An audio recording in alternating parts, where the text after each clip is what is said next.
কিভাবে একটা মানুষের বুকের পরে এইভাবে পাথর দিয়ে মারা হয়। যারা এইভাবে মারছিল তারা কি একবারও কল্পনা করে নাই ওই জায়গায় সে যদি থাকতো, ওই জায়গায় সে যদি থাকতো, সে বাঁচার জন্য কত কাকুতি মিনতি করত, সে বাঁচার জন্য কত চেষ্টা করত। এই সোহাগত সেই চেষ্টাটাই করেছে, কিন্তু সে বাঁচতে পারে নাই।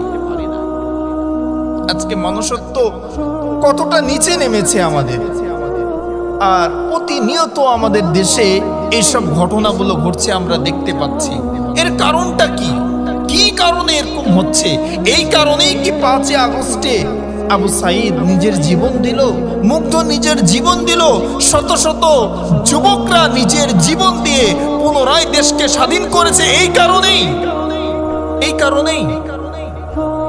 কবে এগুলা বন্ধ হবে?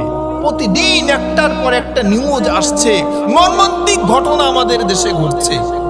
এর কারণ কি জানেন? এর কারণ হলো আমরা কোরআনের বিধান মানতে পারছি না, কোরআনের বিধান মানছি না।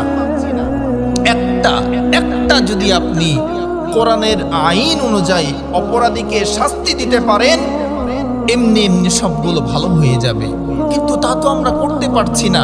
এই অপরাধীগুলোকে অপরাধ করার পরে ধরা হচ্ছে, অ্যারেস্ট করা হচ্ছে। কি হচ্ছে? সময়ের ব্যবধানে তারা আবার জেলখানা থেকে বের হয়ে আসছে। এই কারণেই তো দিন দিন অপরাধ বাড়তে আছে। এই কারণেই তো। এমনও তো হতে পারে আপনার আমারও একদিন এরকম ঘটনা ঘটতে পারে যে চাঁদা না দেওয়ার কারণে আমার উপরেও তো এরকম আক্রমণ আসতে পারে। আর কতদিন দেশটা চলবে? কবে এগুলো বন্ধ হবে? সেই দিন বন্ধ হবে যেই দিন বাংলার জমিনে কালেমার পতাকা উঠবে, সেই দিনই বন্ধ হবে। আল্লাহর বিধান কোরআন দিয়ে যখন আমার দেশটা চলবে, সেই দিনই এই সব নৃশংসতা, এরকম মানুষের মৃত্যুগুলো বন্ধ হবে।